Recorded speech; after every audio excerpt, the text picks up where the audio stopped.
Queridos hermanos, buenas noches. Beatriz, vamos a empezar con una oración. En el nombre del Padre, y del Hijo, y del Espíritu Santo. Amén. Señor Jesús, bendito y alabado seas. Te damos gracias porque nos permite reunirnos en tu presencia. Te pedimos que todas las cosas que pensemos, digamos y hagamos durante toda nuestra vida en el día de hoy, todo parta de ti como su fuente y todo llega a ti como su fin. Y lo hacemos con la oración de los hijos de Dios que tú mismo nos enseñaste. Padre nuestro que estás en el cielo, santificado sea tu nombre, venga a nosotros tu reino, hágase tu voluntad en la tierra como en el cielo. Danos hoy nuestro pan de cada día, perdona nuestras ofensas, como también nosotros perdonamos a los que nos ofenden, y no nos dejes caer en la tentación y líbranos del mal. Amén.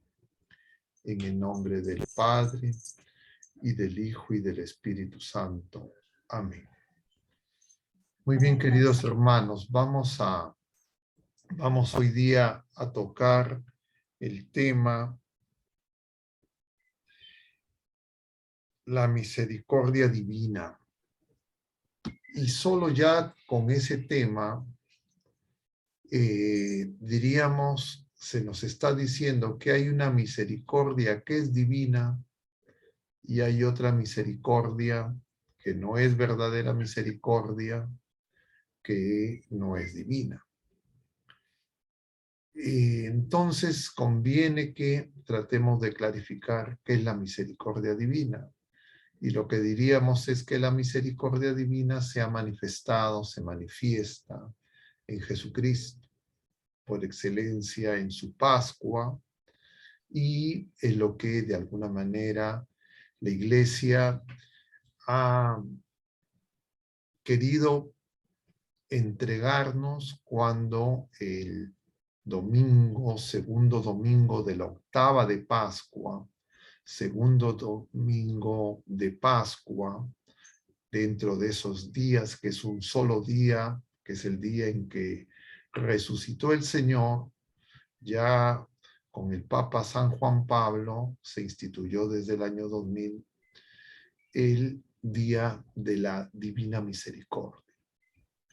Y la Divina Misericordia entonces es un atributo divino, un atributo, diríamos, una característica de Dios, que se refiere más específicamente al amor que Dios tiene por nosotros, que se han revelado en Jesucristo.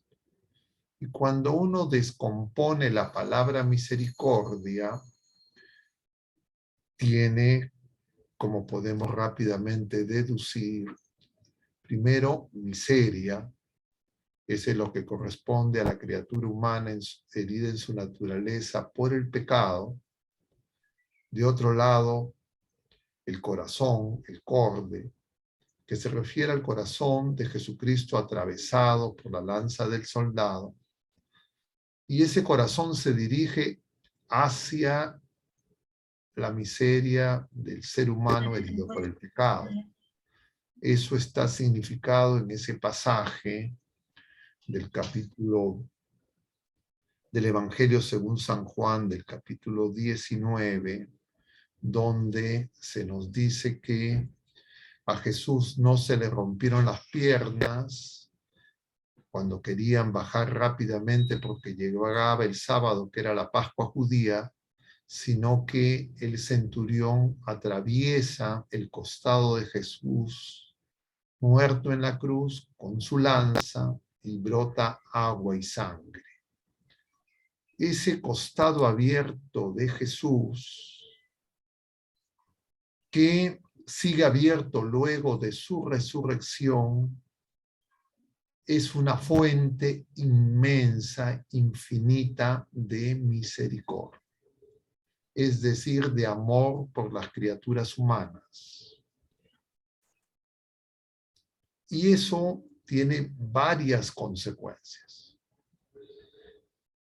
Pero antes de hablar de las consecuencias de esa revelación de Dios que se ha hecho plenitud en Jesucristo, conviene señalar que la misericordia divina, en conclusión, no es una devoción más.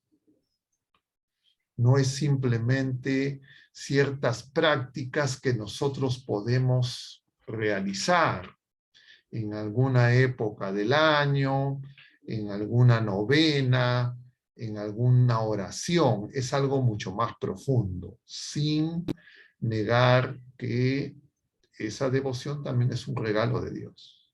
Me refiero a la devoción al Señor de la Divina Misericordia, tal cual fue revelado a Santa Faustina Kowalska, que justamente fue canonizada en el año 2000, justamente en el segundo domingo de Pascua. Pero bueno, entonces es mucho más que una devoción, y eso es muy importante tenerlo en cuenta. Es parte del misterio de Jesucristo, revelado en el apóstol San Juan. Y ya desde antiguo, el propio Antiguo Testamento nos habla de la misericordia de Dios.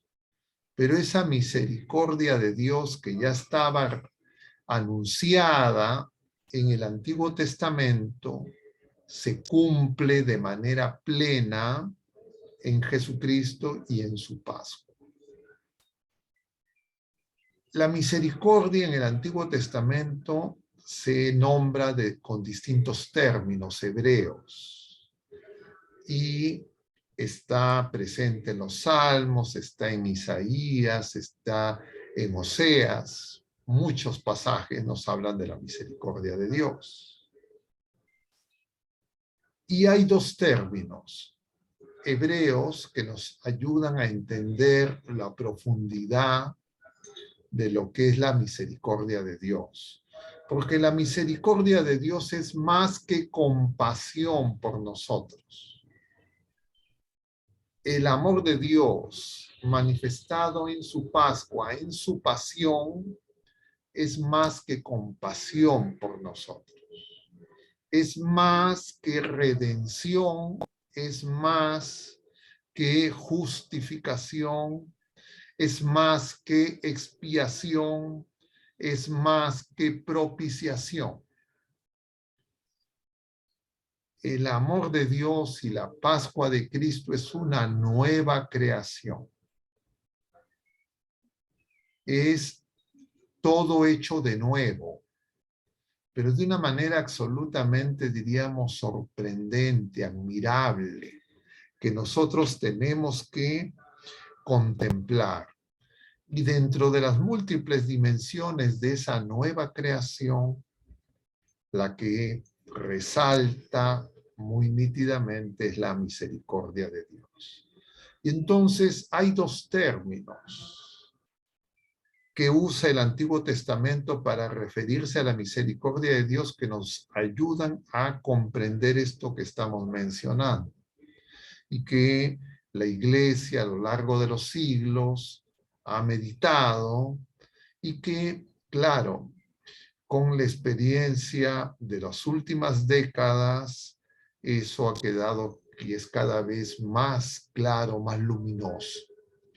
Y esos dos términos son dos términos hebreos, les decía, y esos dos términos son el término Gesed y el término Ramí. Gesed, si quieren ustedes, si quieren tomar nota, se escribe H-E-S-E-D. Se refiere a que Dios es fiel en su bondad. La bondad, el amor de Dios es fiel, no cambia con el pecado del hombre, no cambia con el pecado del mundo. Es una gracia, es un don, un amor gratuito, fiel, siempre fiel.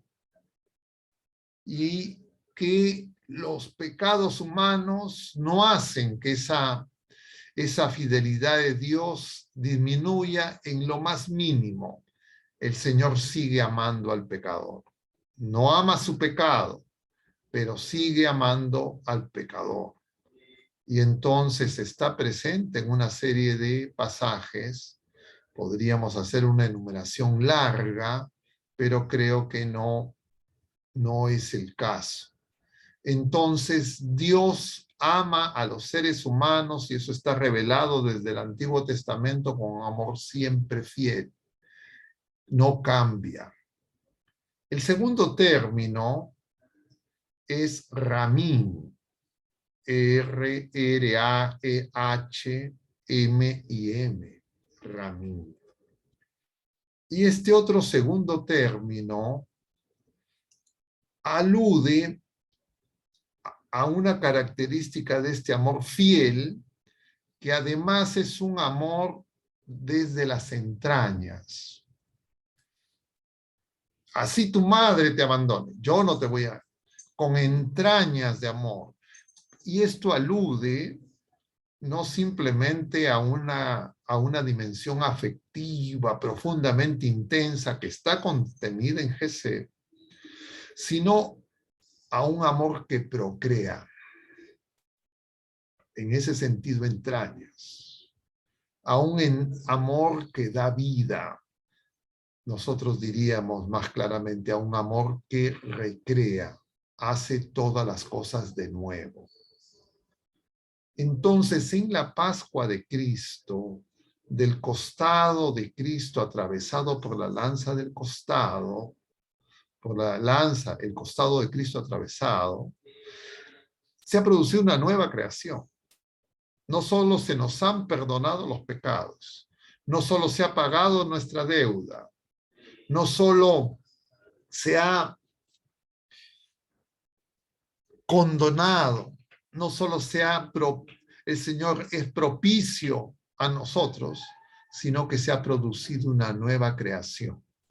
El ser humano en Cristo Jesús ha participado y participa de esa vida nueva que se manifiesta en el resucitado.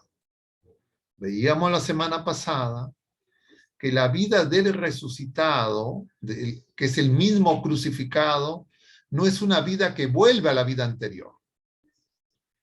Es la misma persona del Verbo eterno encarnado en María Virgen, pero resucitado no vuelve a la vida que tenía en Palestina, no es revivir, es una vida nueva, diferente, eterna, ya no muere más. Eso es nueva creación.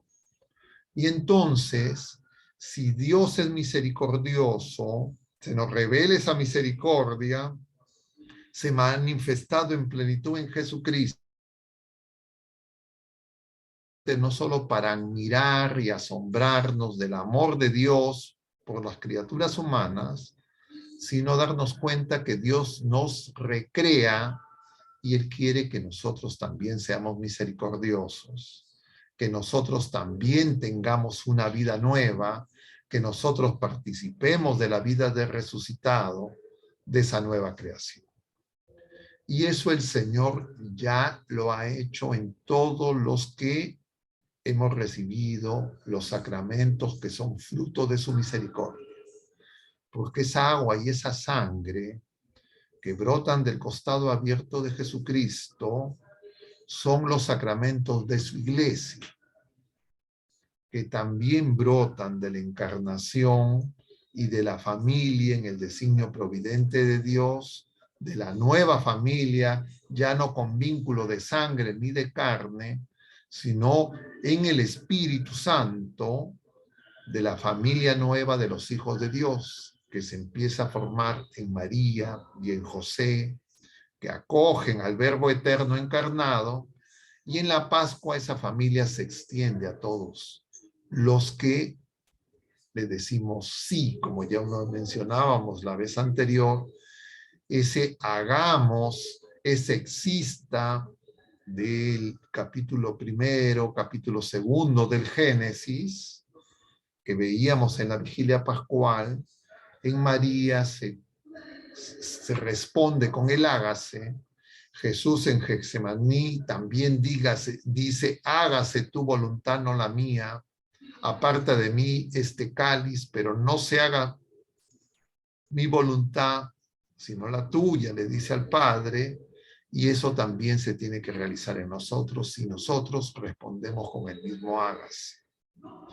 Entonces es una nueva creación, porque el mundo, y ahora me refiero a la falsa misericordia, ve la misericordia como algo meramente emocional, como algo sentimental, como diríamos, como pena, como sentimiento.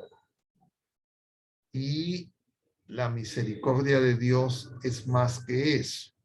Porque si Dios solo se compadeciera de nosotros, incluso nos perdonara el pecado, pero no nos creara de nuevo para que nosotros pudiéramos vivir ya sin pecado, alcancemos una vida plena, la vida verdadera, seamos santificados, entonces, claro, toda la obra de la Pascua sería, diríamos, incompleta.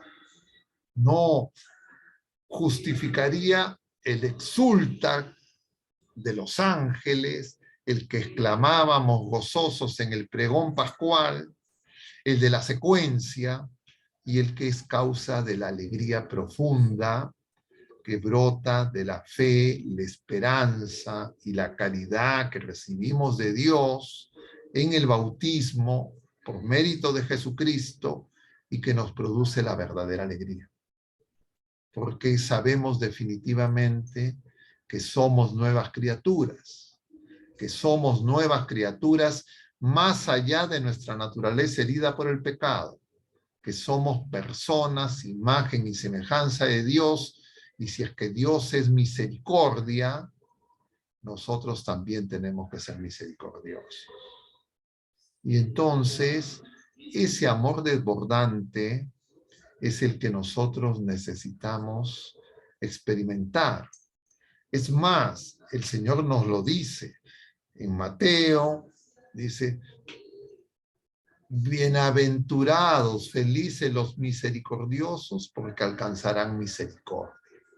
Es decir, como todos los misterios de Cristo, esto que se revela en la persona del Verbo Eterno encarnado en su Pascua, en ese momento que nos describe el apóstol San Juan, se nos revela para que nosotros sepamos que nos alcanza, nos compromete. Es para nosotros nuestro ser. El ser de hijos de Dios a imagen del Hijo único, que se ha hecho primogénito de muchos hermanos. Y todo eso es obra de la gracia. Pero obra de la gracia a que nosotros tenemos que acoger. Obra de la gracia que requiere nuestro asentimiento. Obra de la gracia que compromete nuestra libertad. Y esa es la grandeza de lo que se nos ha revelado y que la Iglesia a lo largo de los años nos muestra de una manera tan hermosa en las últimas horas, diríamos, del día de la octava de Pascua, que figura del día sin ocaso. El mundo, el pecado y el enemigo busca que nosotros no entremos a sumergirnos en ese océano infinito del amor de Dios. Y nos quiere confundir. Y entonces de múltiples maneras se busca que afectar esa verdad de quién es Dios y quién somos nosotros. Y entonces por eso, como en todos los otros campos, se busca confundir, mentir y engañar. Y los engaños más comunes son que la misericordia entonces implica que ya no interesa el pecado. Que la misericordia es, diríamos, ajena a la justicia. Que la justicia ya no cuenta, que puedes pecar y hacer lo que te da la gana y Dios es misericordioso y siempre te va a perdonar. Y es cierto, Dios es misericordioso, Dios nos perdona, nos ofrece su perdón, pero Dios quiere que nosotros tomemos conciencia de la gravedad del pecado. Y solo tomo conciencia plena de la gravedad del pecado cuando me alegro en su perdón. Y Él no se cansa de perdonar. Yo me canso de pedirle perdón. Y entonces el mundo, el enemigo, quiere que nosotros ya no le pidamos perdón. Que pequemos, que nos alejemos de Él, como si eso no tuviera consecuencias negativas para nosotros. Y nuestro camino de peregrinos, discípulos y misioneros, necesita que una y otra vez, mientras que vamos peregrinando en este desierto, necesitamos acudir a la fuente de esa misericordia, de su perdón, y por eso el Señor gritará con voz potente en esa fiesta de las tiendas que veíamos en el tiempo de Cuaresma. El Señor dirá: vengan a mí todos los que tengan sed. El Señor quiere que nosotros tengamos sed de su perdón, que tengamos conciencia de que necesitamos su perdón y que esas curaciones, que son esos perdones que el Señor nos concede, los necesitamos y no nos desesperamos, no nos desanimamos, porque el Señor no se cansa, no se impacienta con nosotros. Nosotros somos los que nos impacientamos con nosotros mismos, incluso nos desanimamos y nos impacientamos con los demás. Entonces, la misericordia, según el mundo, llevaría a, bueno, entonces ya no interesa el pecado. Y eso sería banalizar la Pascua de Cristo, banalizar los motivos de la grave enfermedad que es el pecado, que hicieron que Jesús, obediente hasta la muerte, subiera a la cruz voluntariamente para justamente ofrecernos el perdón y su misericordia. De otro lado, es también un engaño el que uno crea que ese perdón, que esa misericordia no nos alcanza. Que uno crea que nuestros pecados, nuestras miserias, son más fuertes, más grandes que el amor, el poder del Señor. Y entonces puede ocurrir que las personas crean que sus pecados no los van a poder dejar, que sus pecados son algo que son parte de su ser, no que son algo agregado. Y entonces, apurados, impacientes, podemos desesperarnos y creer que nuestro pecado es más grande que la misericordia, es más grande que el amor de Dios. O que nuestro pecado no va a poder ser cambiado, que nosotros no podemos dejar algunos pecados. Y claro, eso implicaría que nosotros digamos: el Señor no me puede santificar, el Señor no puede hacer de mí una criatura nueva, no puede devolverme la imagen y semejanza que tengo con Él. Y entonces solamente me tengo que resignar a la vida de miseria que produce el pecado. Y entonces ya no acudo al Señor, ya me canso, ya no busco que el Señor, que sabe cómo, cuándo y dónde, quiere actuar en mí, pero quiere hacerlo con mi hágase, con mi colaboración, que es principalmente mi autorización. Y entonces eso lleva a otros dos problemas asociados. El problema de contraponer justicia y misericordia y el problema de contraponer verdad y caridad, o verdad y misericordia, porque la misericordia es la expresión de Jesucristo con nosotros. Y que nosotros, en la medida en que somos pecadores, también tenemos que testimoniar a nuestros hermanos. Y entonces es esencial, porque quien tiene en plenitud y nos manifiesta ese amor grande, inmenso, es Jesucristo, el Hijo único. Y nosotros estamos llamados también a ser hijos. Y lo propio del Hijo es que obedezca. Y el mandato es que nosotros amemos como el Señor nos ama. Pero para amar como el Señor nos ama y no impacientarme, no reaccionar de manera virulenta y desesperarme ante mis propias miserias y las miserias de los demás, que muchas veces se manifiestan en el pecado de la ira,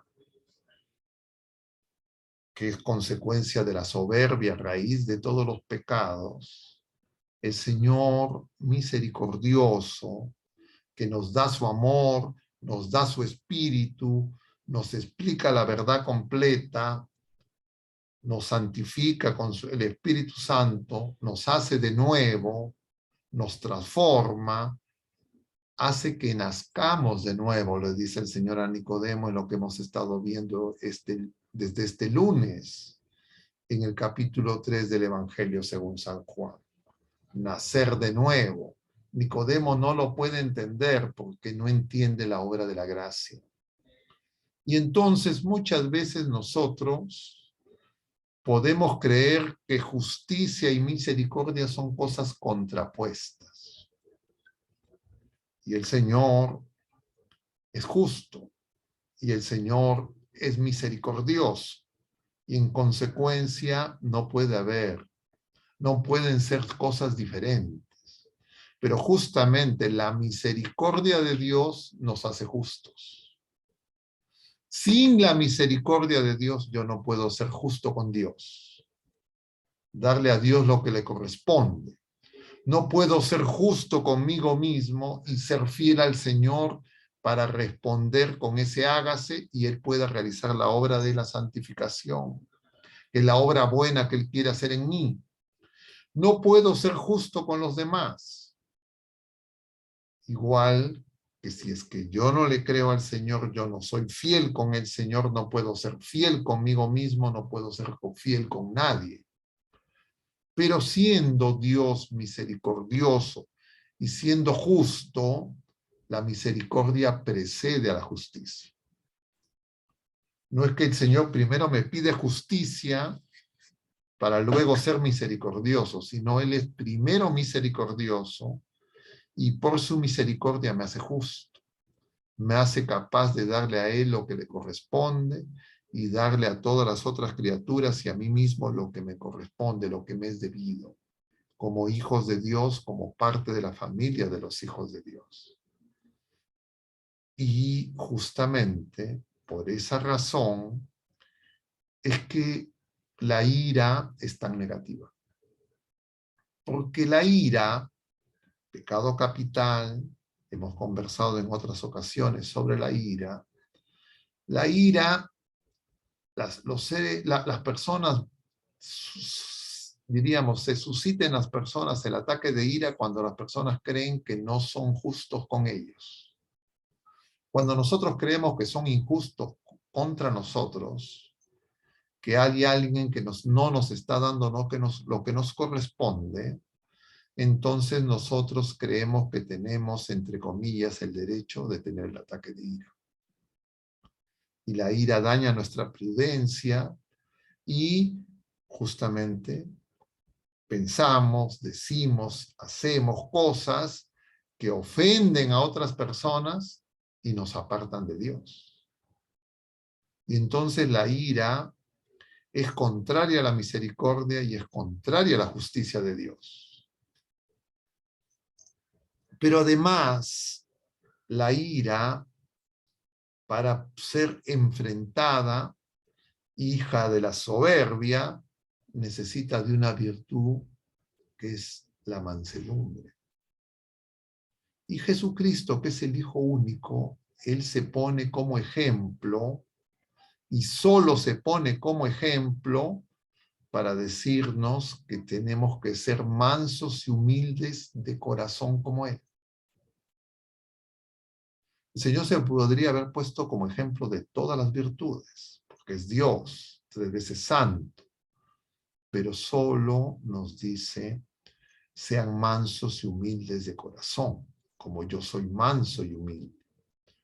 Santo Tomás de Aquino nos dice que la mansedumbre y la humildad son frutos de un don del Espíritu Santo, uno de los 7 dones del Espíritu Santo. Y justamente es el don que nos hace ser hijos de Dios, a imagen del Hijo único, y ese es el don de piedad. Entonces la piedad es un don sobrenatural, un don del Espíritu Santo, que nos hace ser hijos obedientes de Dios, a imagen del Hijo único, Jesucristo, manso y humilde, que como cordero fue llevado al matadero. Porque humanamente, y el mundo, nos van a decir que eso es una tontería. Y entonces nosotros necesitamos ese don sobrenatural, porque no lo vamos a alcanzar humanamente, y el mundo nos va a decir que es una tontería. Y entonces, ser mansos y humildes es indispensable para poder ser justos. Las ideologías de este mundo nos dicen todo lo contrario. Nos dicen que la justicia la tenemos que tomar por nuestras manos, que nosotros tenemos que hacer justicia. Y lo que viene a hacer Jesucristo es devolverle a Dios lo que le corresponde a Dios, ser justo, ser obediente y justificarnos a nosotros, es decir, por su misericordia, hacernos capaces de que nosotros seamos justos. Y eso significa que nosotros podamos ser fieles con Dios, fieles con nosotros mismos y fieles con los demás, para que descubramos el ser nuevo, la vida nueva, la vida de hijos de Dios que el Señor nos ha dado. De otro lado, se contrapone la misericordia y la verdad, pero de manera análoga. No hay misericordia sin verdad. Y la verdad de Dios es que Dios es misericordioso y nos ama fiel, gratuitamente, y viene a realizar una nueva creación. Y la verdad nuestra es que somos pecadores, redimidos por el Señor, y que el Señor quiere en nosotros incorporarnos a esa vida nueva de hijos de Dios, santificarnos, pero quiere hacerlos con nuestra colaboración, es ese hagamos, que es obra de la Trinidad Santísima, pero también obra del hombre. En todas las otras criaturas no dice el Señor hagamos, hágase o exista, pero el Señor le pide a la criatura humana autorización para realizar esa nueva obra. Ni siquiera a los ángeles el Señor les dice hagamos, solo al hombre. Y esa nueva obra ya ha alcanzado plenitud, ha alcanzado todo su esplendor en nuestra Madre Santísima. Y por eso es que María es Madre de Misericordia. Y ella nos ayuda para que nosotros podamos descubrir esa obra buena que el Señor quiere realizar en nosotros, que ya realizó en ella, pero que necesita de nuestra adhesión. Esa es la fe, esa es la fidelidad del hombre, la respuesta del hombre a Dios. Y esa respuesta es obediencia. Creerle porque Él es fiel, porque Él nos ama y porque es lo más grande, inmenso que nos puede ocurrir. Pero simultáneamente es nuestra responsabilidad esa respuesta. Y el Señor no va a violentar nuestra libertad, sino que el Señor una y otra vez va a proponer. Y nosotros tenemos que acoger. Y no vamos a acoger esa gracia, esa misericordia, si no quebrantamos nuestro corazón. Si no tomamos conciencia de la gravedad del pecado, no nos arrepentimos las veces que sea necesario de nuestros pecados y acudimos una y otra vez confiadamente a implorar su perdón. Y entonces nosotros, en este tiempo de Pascua, en esta vida nueva de hijos de Dios, alcanzamos diríamos, ese crecimiento en la vida de hijos de Dios, si es que nosotros salimos de nosotros mismos, salimos de nuestro encierro, salimos de nuestro sepulcro. Y por eso veíamos el domingo en estos pasajes de las apariciones de Jesús en el Evangelio según San Juan, la primera, a los 11, que ocurre el mismo día de Pascua, y 8 días después, también con las puertas cerradas, a los apóstoles, primero sin Tomás y luego con Tomás. Y entonces el movimiento de cómo el Señor se acerca a nosotros, lo primero es que Él no nos recrimina por nuestro pecado, nuestra infidelidad, nuestro encierro, nuestros miedos, nuestro temor, sino el Señor nos ofrece la paz. Y la paz es la plenitud de sus dones, es decir, la vida nueva de quien está llamado a hacer la voluntad del Padre. ¿Cómo se hace en el cielo? ¿Cómo la hace Jesucristo? ¿Cómo hace nuestra Madre Santísima? Y entonces Él nos ofrece la paz, que es hacer la voluntad de Dios. Y luego de eso nos muestra las heridas. Nos muestra, igual que a los apóstoles, que el resucitado es el mismo que el crucificado. Y luego de eso los envía, los pone en camino, levántate, échate a andar, sopla sobre ellos. Les llama a perdonar, a ser misericordiosos. Y nosotros, que conocemos esas verdades reveladas, estamos llamados una y otra vez a meditar sobre ellas, a dar gracias por esa acción que el Señor sigue realizando en su iglesia en este tiempo post-pascual a través de sus sacramentos. Y como ya decíamos la semana pasada, dar gracias por esos sacramentos. Y entender que la vida de hijos de Dios tiene que ir creciendo. Y crece en tanto se está formando con los sacramentos de iniciación cristiana cuando somos pequeños, pero crece sobre todo si es que hay misioneros de la misericordia en medio de este mundo que no conoce al Señor. Es decir, si hay testigos del amor de Dios, y los testigos por excelencia del amor de Dios que el Señor pone en camino, de 2 en 2, como a esos 72 que en las lecturas del propio del santo que hoy día celebramos, San Luis, es figura de los esposos. Los esposos están llamados a ser misioneros del amor de Dios, de la misericordia de Dios, del perdón. Por eso es tan importante que en la familia, empezando por los esposos y con los hijos, las criaturas humanas tengan testigo del perdón. Testigos del perdón misericordioso que el Señor nos concede, y el que nosotros también entre nosotros nos concedemos. Porque cada vez que, entre comillas, empezamos de nuevo, no es que volvemos al punto anterior, sino que cuando recibimos el perdón del Señor a través del sacramento de la reconciliación, el Señor nos perdona, pero nos da gracias especiales,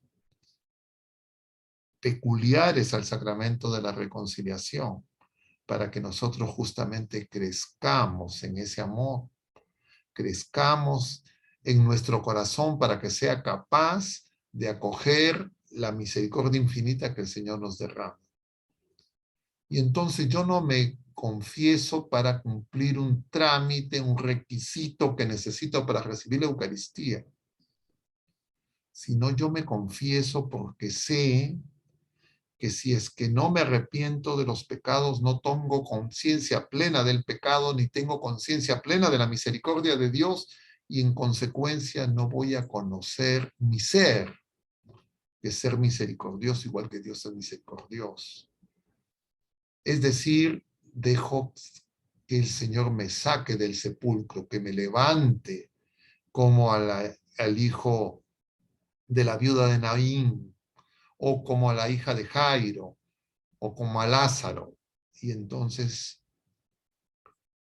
luego, como porque necesito comer y tomo conciencia de que para crecer en el amor tengo que estar unido al Señor, como el niño en el útero materno a la placenta. Así yo tengo que estar unido en Cristo Jesús a través de su iglesia para que el Señor me comunique las gracias que me santifican, pero también las gracias actuales que me mueven para que yo haga la voluntad del Padre.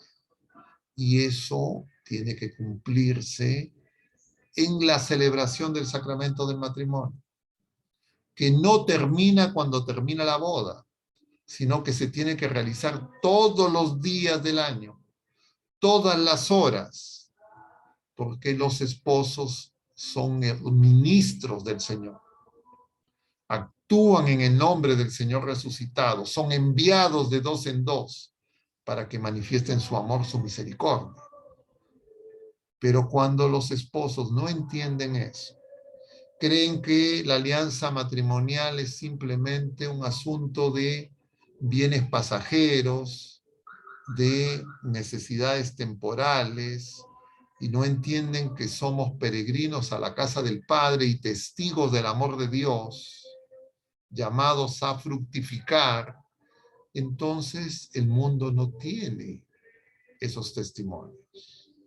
Y entonces el mundo se banquetea, o mejor dicho, el león rugiente que busca a quien devorar, destruye la vida nueva que el Señor nos da y estropea la creación.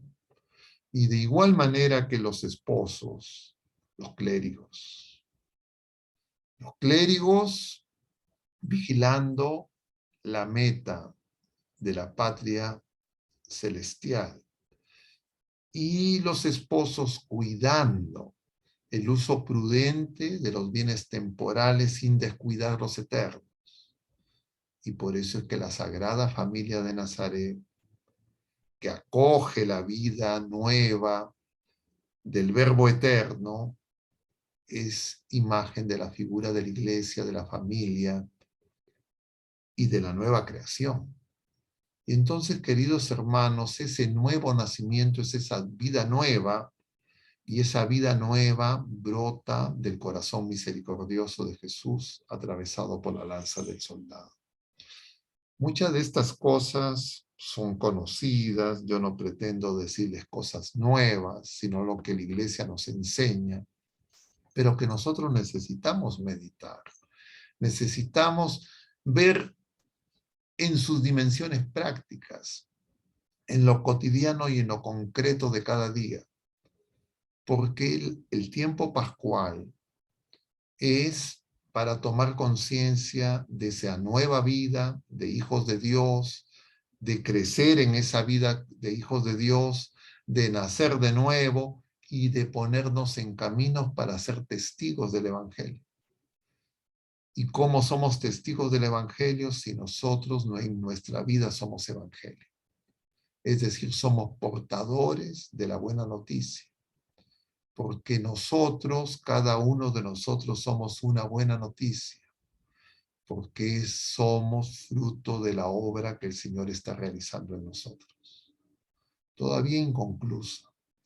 Todavía no en todo su despliegue, pero que tenemos que anunciar la esperanza de esa vida nueva y no desanimarnos con las miradas meramente mundanas que se centran en la miseria de las criaturas humanas y no en la grandeza de la obra de Dios, de la nueva creación que Jesucristo sigue actuando y quiere actuar en todos, en cada uno de nosotros y en todas las criaturas humanas si nosotros no nos oponemos a Él.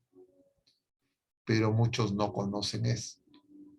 Muchos creen que la felicidad que ansían es obra simplemente de su esfuerzo meramente humano. Y entonces nosotros, la iglesia, las familias, los matrimonios, necesitamos redescubrir, asombrarnos y dar gracias por tanta misericordia. Yo no quisiera extenderme mucho más y más bien daría espacio para que podamos tener, si estuviera de vuestra parte, comentarios o preguntas para que podamos tener algunos minutos de diálogo si ustedes así lo consideran necesario. Muchas gracias, queridos hermanos, por su paciencia. Gracias a usted, padre. El tema es bastante hermoso realmente, ¿no? Hay varias interrogantes que nos han hecho llegar, padre. Una de ellas es, usted ha mencionado que justicia y misericordia van de la mano. ¿Cómo entender esto en el caso de personas que cometen delitos graves como asesinato o abuso? ¿Cómo ser justos y misericordiosos con ellos al mismo tiempo? A ver, Dios es justo y misericordioso. Y la justicia de Dios es el perdón. Entonces, si Dios es justo y es misericordioso, y Dios lo ha manifestado en Jesucristo, las primeras palabras de Jesucristo es, Padre, perdónalos porque no saben lo que hacen. Nosotros, las criaturas humanas que hemos recibido la vida nueva de hijos de Dios, estamos llamados también a ser justos y misericordiosos. Pero claro, heridos por el pecado, como peregrinos, nosotros todavía no alcanzamos ese nivel de justicia y ese nivel de misericordia. Entonces, tenemos que tener conciencia que es así. Y claro, no se refiere a que el mundo es justo ni que el mundo es misericordioso. El mundo no es ni justo ni misericordioso. El mundo no busca el bien del ser humano. El mundo falazmente habla de antropocentrismo, pero en realidad quiere cosificar, destruir la obra de Dios, destruir a la criatura humana, deshumanizar, cosificar, animalizar al ser humano, porque el mundo es dominado por el príncipe de este mundo. Y entonces nosotros estamos en el mundo, pero no somos del mundo. Y cuando vemos las miserias, las injusticias, la maldad que hay en el mundo, no nos desanimamos. Y no decimos, bueno, pero esto no hay quien lo cambie. Sí, eso es quien lo cambia es Jesucristo. Pero si desanimados y sin fe buscamos en el lugar equivocado, acudimos a la persona equivocada y creemos que esto se resolverá por acuerdos políticos, por mayores recursos tecnológicos, económicos, materiales, y no con una conversión, no con un nuevo nacimiento, no con una vida nueva, unidos a Jesucristo, entonces, claro, no entenderemos. Y claro, el mundo no lo entiende. pero por eso estamos nosotros.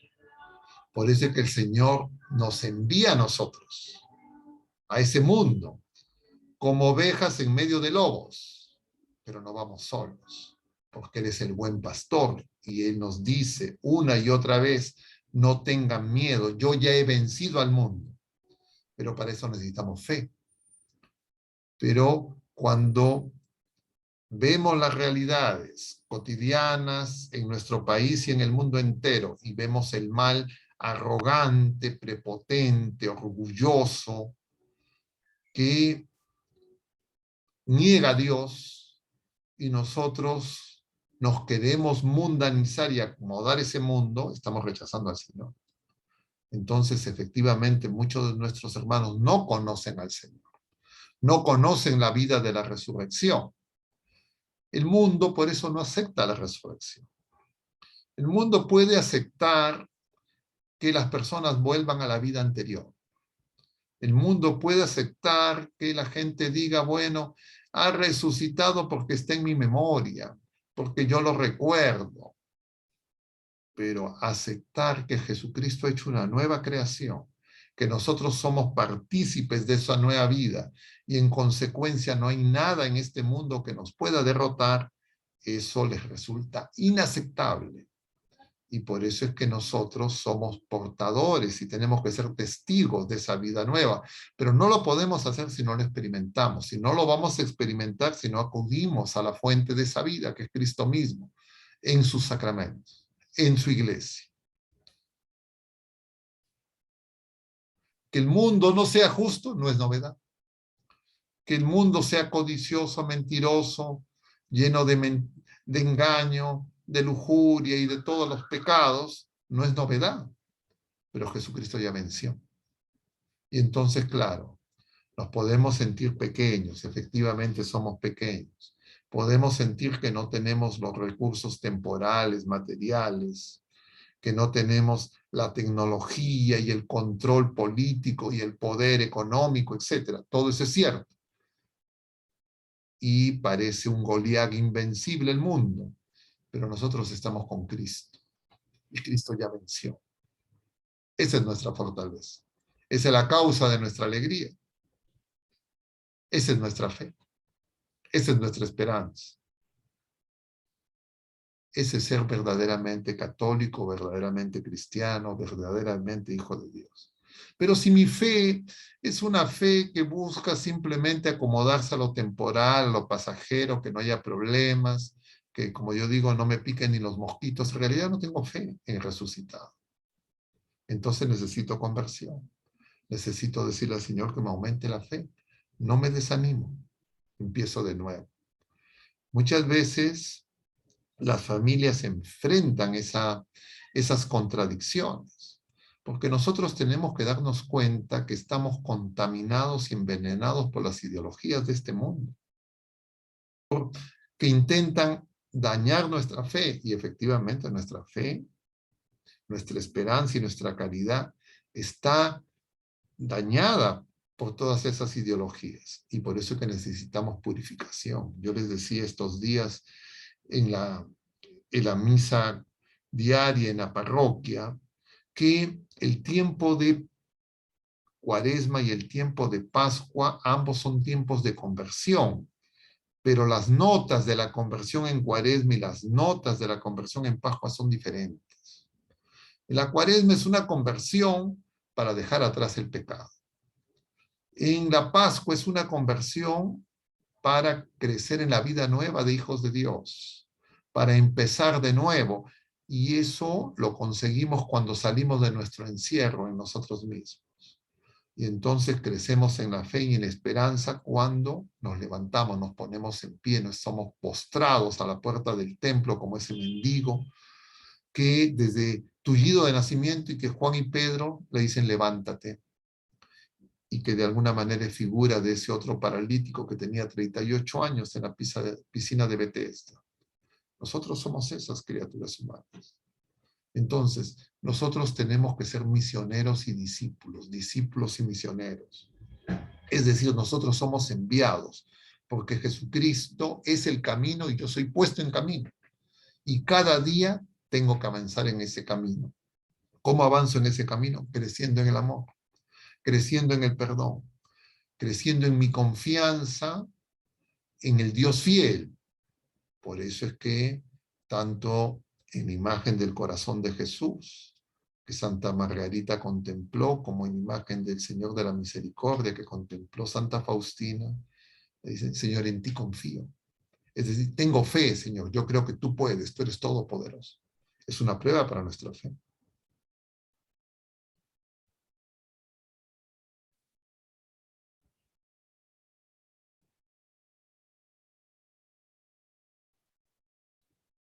No sé si con eso ustedes les ayuda para ese comentario, pregunta, o alguien quiere repreguntar o hacer otra pregunta, otro comentario.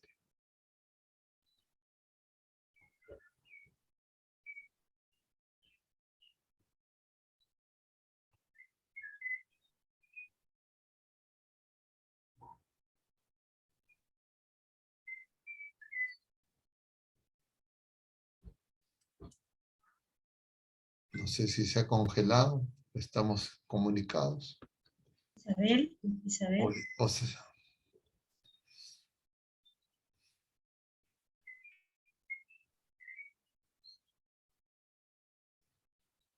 creo que no tiene audio Isabel. El audio está Tiene problemas desactivado, que enciende el con micrófono, que no escuchamos. Isabel, si puede encender el micrófono. Está encendido, pero no se le oye. Parece que tiene problemas con el audio, padre. Le paso la segunda pregunta que hay por acá. Bueno, mientras que se resuelven los problemas técnicos. Exacto. Mire, padre, acá me preguntan si el mundo moderno dice que hagamos justicia con nuestras propias manos, entonces se puede entender como una extensión de la justicia divina, la tradición de la Iglesia que estaba de acuerdo con la pena de muerte. Es que la Iglesia, y justamente eso lo comentábamos hace algunas semanas, diríamos, en el desarrollo, en el magisterio, la Iglesia ya no está de acuerdo con la pena de muerte. ¿Ya?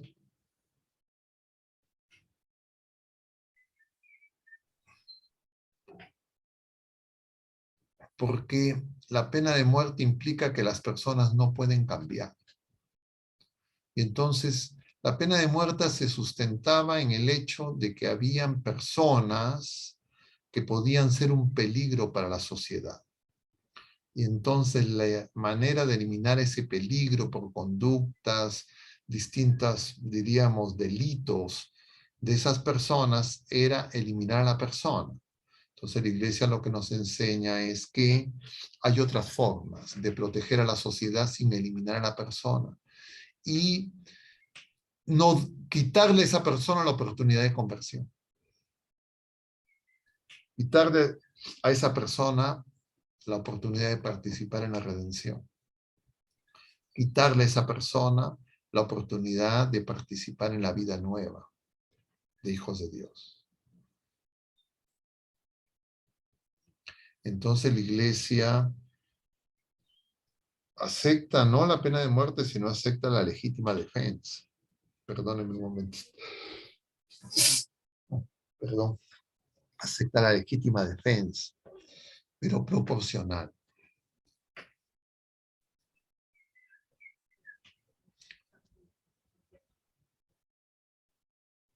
No sé si tienen ustedes preguntas, comentarios. Voy a ver si es que los remito a ver si es que encuentro la referencia con facilidad, pero si ustedes van haciendo comentarios, de repente encuentro la referencia.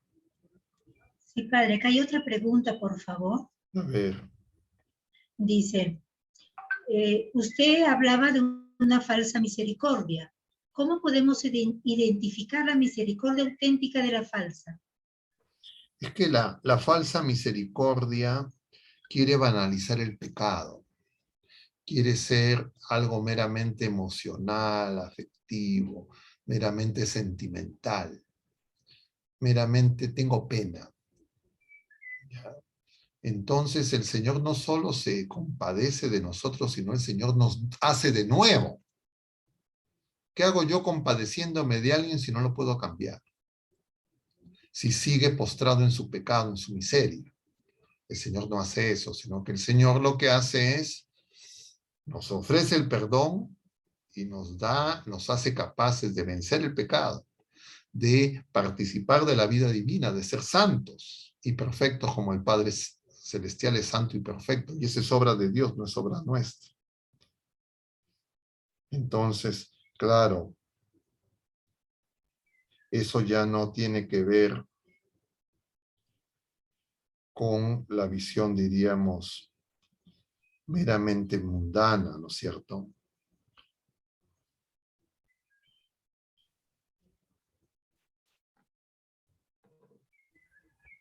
Entonces, hay un documento en relación a la pena de muerte del Vaticano, del año de agosto, del 1 de agosto de 2018, que es una nueva redacción del numeral 2267 del Catecismo, que es justamente sobre la pena de muerte. Y entonces los remito para que busquen ese documento del Vaticano, que es Ex Audiencia del 22 de agosto del 2018. Y entonces ahí pueden encontrar.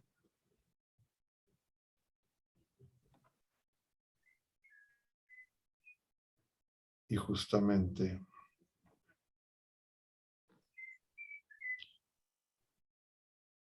se los puedo pasar para que ustedes en la página de Reflexiones Católicas lo puedan compartir.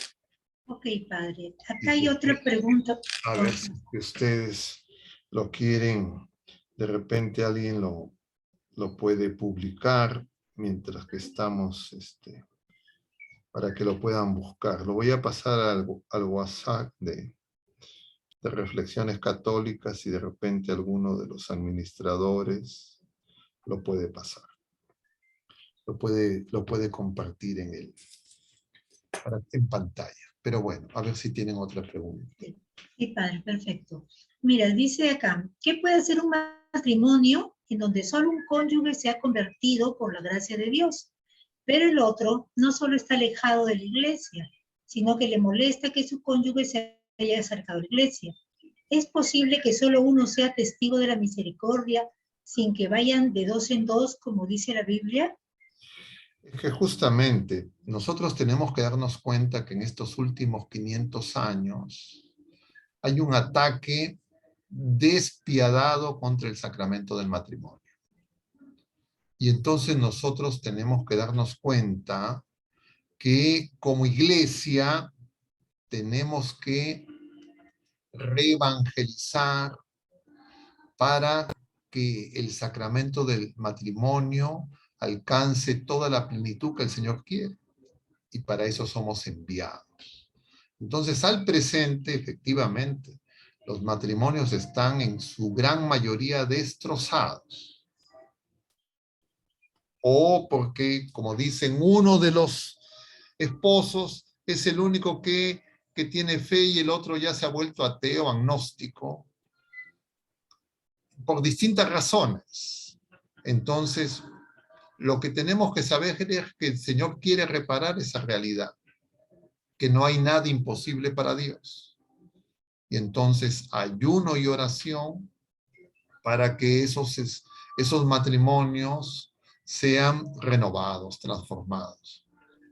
Y entonces, definitivamente los caminos del Señor son misteriosos. No hay una fórmula, diríamos, mecanicista, sino es la gracia, que el Señor sabe cómo, cuándo y dónde en cada caso va a actuar para curar, sanar y resolver, porque Él quiere hacerlo. Pero nosotros no podemos desanimarnos. Entonces, diríamos, Si es que en una familia, un matrimonio,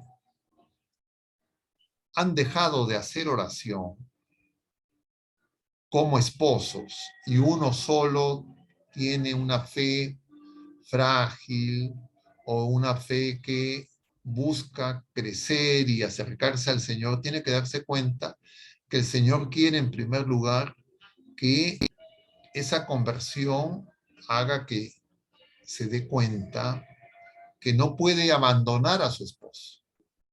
Entonces, no puede abandonar a su esposa, abandonarla a que no crezca en la fe. Cómo, cuándo y dónde ya depende de cada circunstancia. Igual con los hijos. Y esto es una tarea urgente. Lo que sabemos es que con el Señor somos vencedores, pero tenemos que tener paciencia. El problema en los esposos es que han privilegiado no la búsqueda del reino de Dios, sino la añadidura. Y entonces eso ha hecho que con facilidad en un mundo injusto, lleno de mentira, engaño, fácilmente se desanimen y muchas veces crean que están solos sin el Señor, porque de repente creen que su oración no es escuchada, creen que el Señor no responde a sus necesidades y entonces necesitan por eso ayuda, una pastoral fuerte. ¿Qué hacen muchas veces las pastorales familiares, matrimoniales? Creen que los problemas del matrimonio son problemas psicológicos, problemas de relaciones humanas, de comunicación, porque están contaminados por la visión, diríamos, de las humanidades agnósticas y ateas, y no entienden la grandeza del sacramento del matrimonio, porque en la práctica creen que el matrimonio es un mero contrato humano. Yo les digo a la gente, varias veces lo he estado repitiendo estas últimas semanas, lo voy a volver a repetir acá, ya lo he mencionado, es que el sacramento del matrimonio es pues un sacramento sagrado, es una alianza de tres, no solo de un hombre y una mujer, sino es Jesucristo, la Trinidad Santísima y todos los santos del cielo. Y entonces, si es que los esposos no comprenden esa verdad y creen que hay cosas que ellos tienen que enfrentar con su propio criterio, solos y sin Jesucristo, en medio de un mundo hostil, van una y otra vez a equivocarse. Y entonces es necesario despertar esa fe y es necesario justamente que haya testigos y los principales testigos tienen que ser los propios esposos. Se necesita por eso matrimonios sólidamente fundados en Cristo. Yo les decía a las personas que creo que acá también lo comentamos, ¿no? Acá veo que hay algunos esposos que están presentes, no hay muchos que estén con las cámaras encendidas, pero yo decía, por ejemplo, pónganse los esposos que están presentes frente a frente y tómense de las manos. Háganlo ahorita, los que están ahí con las cámaras encendidas. Entonces, cuando dos esposos se toman de las manos, igual que cuando celebraron el matrimonio, yo le pregunto a la gente, ¿cuántas manos hay? La gente me dice 4 manos. Yo le digo, no, son 4 manos humanas de los esposos, pero además está Jesucristo. Además está la Trinidad Santísima, además está nuestra Madre Santísima, están todos los santos del cielo. Es un equipazo, todos unidos para salir al mundo. Y eso lo tienen que tener claro los esposos. Y tienen que hacer oración, como esposos, así, unidos, no son dos. Y claro, si hacen eso, van a tener la fortaleza, la luz, la sabiduría, para poder sobrellevar, porque es un desierto, es sumamente hostil. Y si tienen hijos, tienen que sumar a sus hijos. Entonces ya no es el esposo, la esposa, sino también los hijos. Porque muchas veces Los padres se esfuerzan, se sacrifican para buscar el bienestar de sus hijos y creen que sus hijos van a encontrar la felicidad y el bienestar si, entre comillas, son exitosos en el mundo. Y a veces esos éxitos en el mundo son contrarios a la fe. Y entonces a veces sacrifican la fe, sacrifican a Jesucristo en el altar pagano de ofrecer sacrificios al mundo. Y entonces eso lo puede hacer la gente sin fe, los que no han recibido el sacramento del bautismo, de iniciación cristiana, del matrimonio. Y entonces los padres y los hijos tienen que tener eso muy claro. No pueden esperar a que estén en la universidad y se encuentren con un profesor que les diga que Dios no existe, que Dios ya está muerto, que cómo van a creer en esas cosas. Y claro, cuando una persona tiene una fe muy frágil, está en una etapa difícil, y se lo dice una persona que tiene ascendencia, tiene autoridad, pueden dañar seriamente la fe. Entonces los padres tienen que advertir a sus hijos que están yendo a un mundo peligroso. Así como yo les decía ahora una mañana a otras personas, así como hay padres que no dejarían que sus hijos menores de edad se fueran pues a Mendocita, a los barracones del Callao, no los enviarían solos. Como es igual ahora enviar a sus hijos al colegio, a la universidad, que naveguen en internet, que tengan un celular en las redes sociales. Porque la cantidad de amenazas a su fe son inmensas. Y muchas veces los padres no están preparados para ayudar a absolver las dudas que aparecen en la fe de sus hijos. Entonces significa que se tienen que preparar, que la iglesia tiene que apoyar a los padres. Y los jóvenes, antes incluso de formar el matrimonio, antes de entrar en noviazgo, tienen que saber qué es el sacramento del matrimonio. Eso se tiene que enseñar en las casas. Y los padres tienen que estar preparados para eso. Y si no están preparados, tienen que pedir que se les prepare. Porque definitivamente la familia es previa a la iglesia. La primera unidad de la familia fue la Sagrada Familia de Nazaret. Es la iglesia en su germen, que tenía su figura en el pueblo de la primera alianza. Entonces, es necesario una y otra vez hablar de estos temas. Pero claro, la mayoría de los esposos creen que, bueno, el matrimonio, una cosa bonita, ocurrió un momento, unas fotos, un video. No se reconocen ministros de Jesucristo, enviados por Jesucristo y que tienen que celebrar el matrimonio todos los días de su vida. Cada día los esposos celebran el matrimonio en su casa. Cada actividad que realiza cada uno de ellos es la celebración del matrimonio. Y si tienen hijos con sus hijos, siguen celebrando el matrimonio. Pero claro, si no lo entienden así, si no viven la confesión frecuente, si no viven la comunión frecuente, si no hacen oración, entonces es muy difícil. No hay otra manera, pero no hay que tener miedo, porque con Jesucristo somos vencedores. Jesucristo ya venció. De esa manera, los esposos crecen en la vida de fe, crecen como hijos de Dios y el Señor realiza la obra de la santificación. ¿Cómo es discípulo un casado? Viviendo en plenitud el sacramento del matrimonio.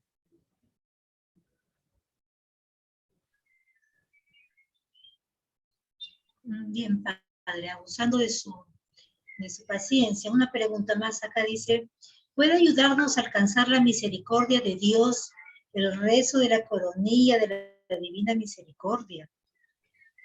Diríamos, la misericordia de Dios no es algo que yo le arrancho a Dios. ¿Ya? La misericordia de Dios no es algo que el Señor nos niegue, que sea mezquino. Ya nos la entregó en la cruz. Se manifiesta en la Eucaristía. Se manifiesta en cada sacramento. Entonces, la coronilla, el rosario, la oración que hago, no es para que el Señor me dé su misericordia.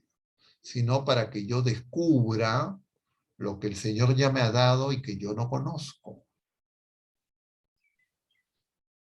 Mi oración no es para que el Señor cambie de opinión y algo que no me quiera dar, yo entre comillas, lo seduzca, lo palabree. Es para que yo me dé cuenta lo que el Señor ya me está dando.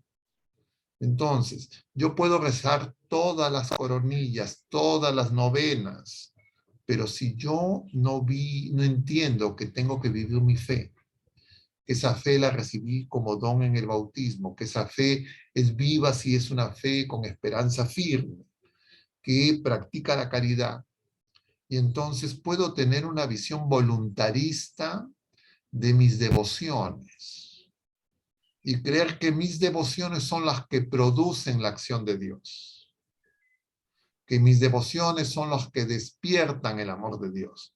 No, el amor de Dios ya se reveló, ya Jesucristo nos lo ha manifestado. Lo que ocurre es que yo no abro mi corazón porque no lo acojo. Entonces, las devociones, lo que el Señor le dice en sus memorias a Santa Faustina, es para que Faustina, igual que todos los bautizados, nos demos cuenta. No nos desanimemos. Confiemos en que el Señor quiere y tiene el poder de realizar la obra de santificación en cada uno de nosotros.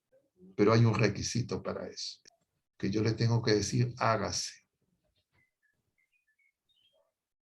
Pero cuando yo creo que estas devociones son buenas porque tengo mi familiar que está enfermo, porque no tengo trabajo, porque hay algo que quiero, entonces lo hago como una práctica cuasi mágica para arrancharle algo al Señor, es que no estoy entendiendo nada.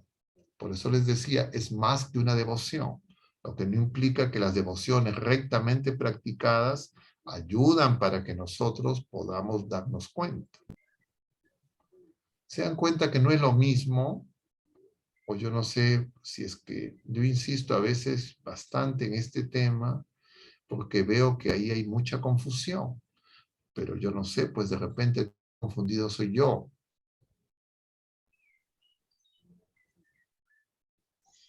Bien, otra pregunta, Padre.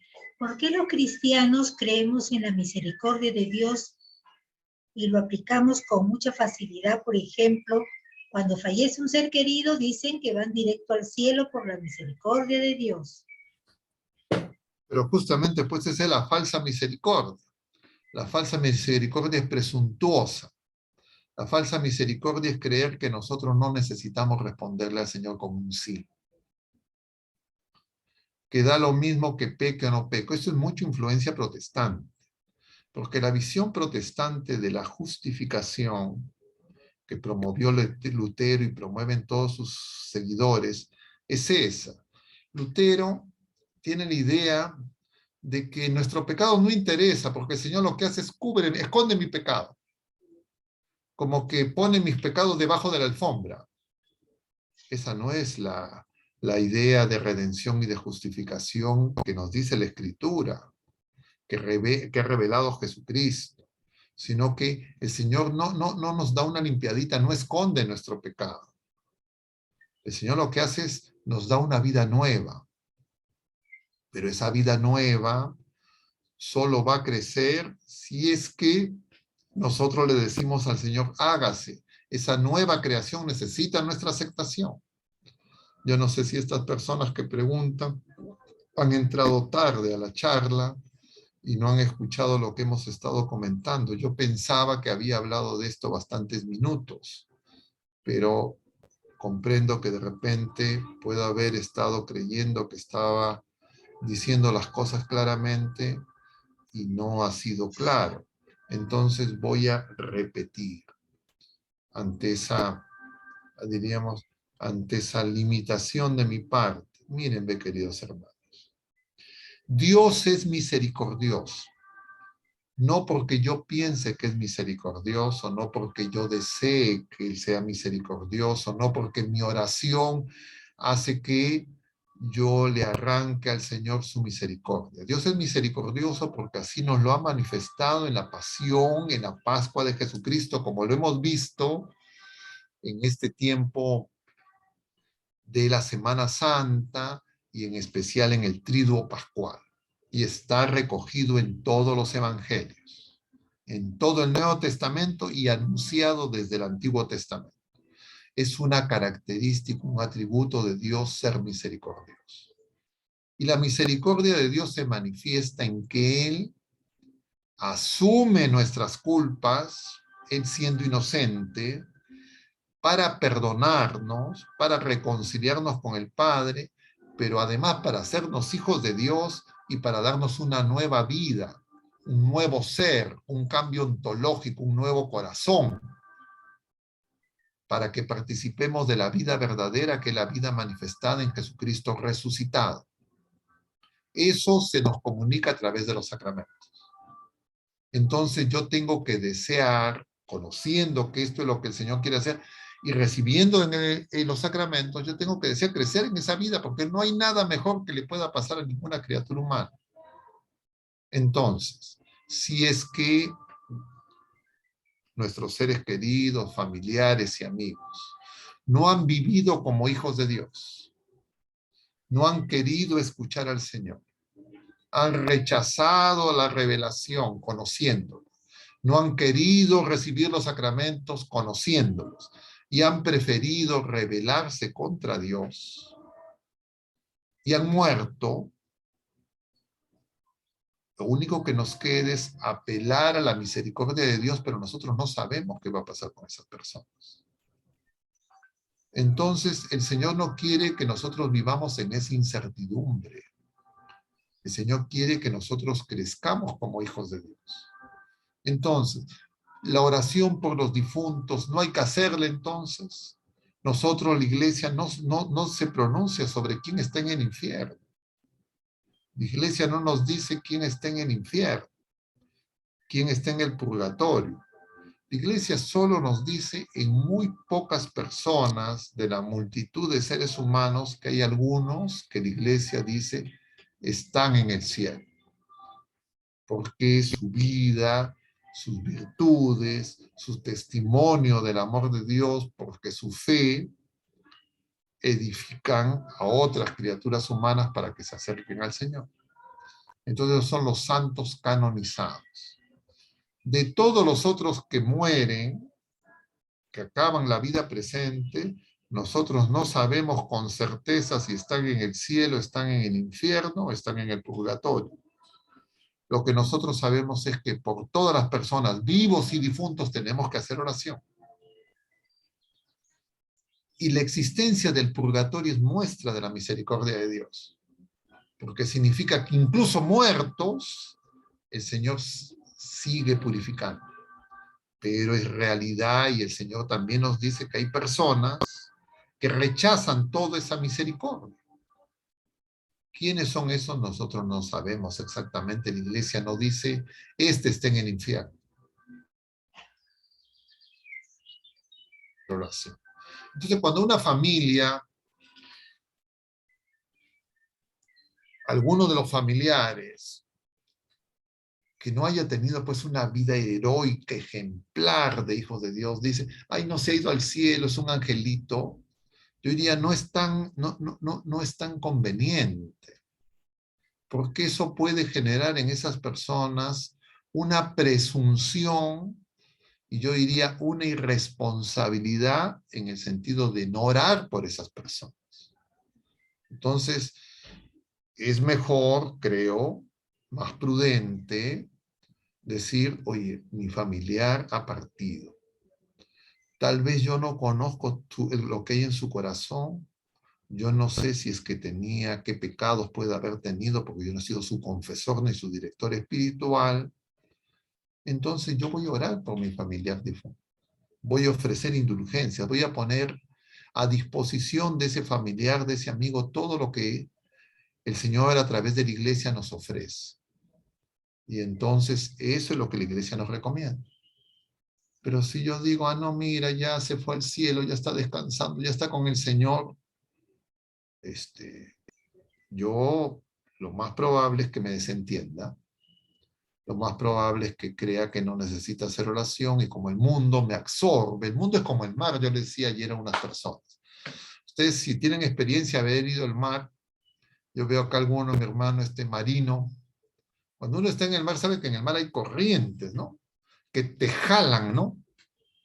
Y uno a veces no sí quiere salir. Así es el mundo te jala, como que te succiona para alejarte del Señor. Entonces, por eso nosotros necesitamos estar unidos a Cristo, que es como es nuestro salvavidas. Y si yo no he tenido mi vida así, yo tengo que decirle, Señor, ten piedad, ten misericordia. Dame la gracia para una sincera conversión. Y la familia es para cuidarnos, no solo en la vida natural, no solo en los bienes temporales, sino cuidarnos y ayudarnos para poder llegar a la patria celestial.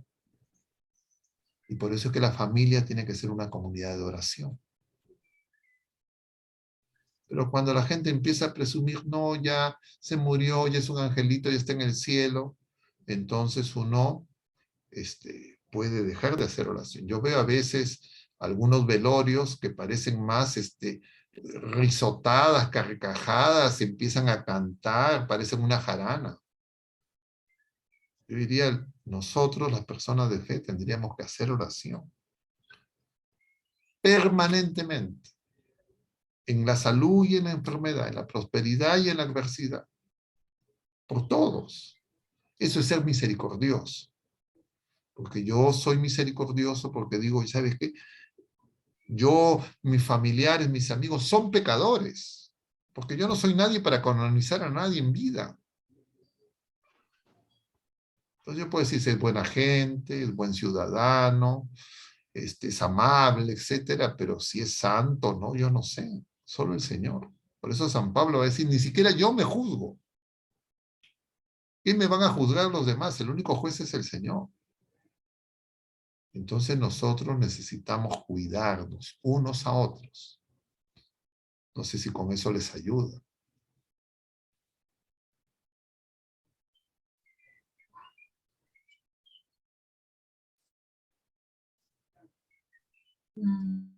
La verdad que hay varias preguntas, pero son parecidas.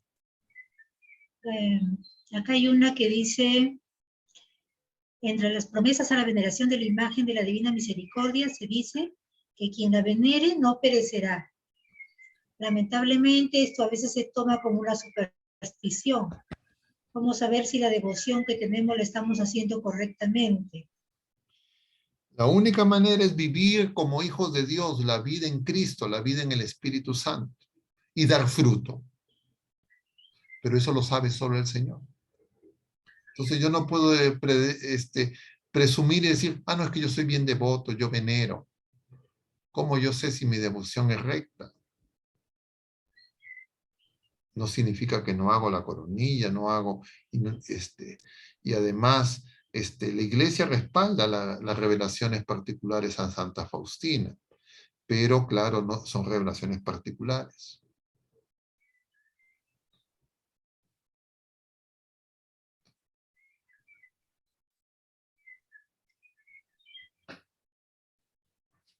Y padre, también hay comentarios.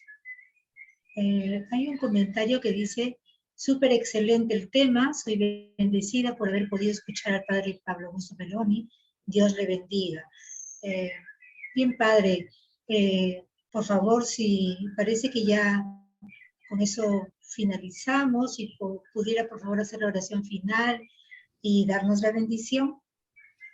A ver, vamos a hacer una oración a nuestra Madre Santísima. Ya estamos por empezar el mes de mayo. Ya está acabando este mes de abril. Inmediatamente en esta Pascua vamos a empezar el mes de nuestra Madre. Nuestra Madre es la que nos lleva y nos indica que hagamos lo que el Señor nos dice, pidámosle a ella, que esa efusión del Espíritu Santo nos renueve, nos transforme. Dios te salve María, llena eres de gracia, el Señor es contigo, bendita eres entre todas las mujeres, y bendito es el fruto de tu vientre Jesús. Santa María, Madre de Dios, ruega por nosotros pecadores, ahora y en la hora de nuestra muerte. Amén. El Señor esté con ustedes y la bendición de Dios Todopoderoso, Padre, Hijo y Espíritu Santo, descienda sobre todos ustedes y permanezca para siempre. Muy bien, hermanos, glorifiquen al Señor con sus vidas. Pueden ir en paz. Que Dios los bendiga. Hasta la próxima, Dios mediante. Gracias, Padre. Padre, gracias. Gracias a Dios.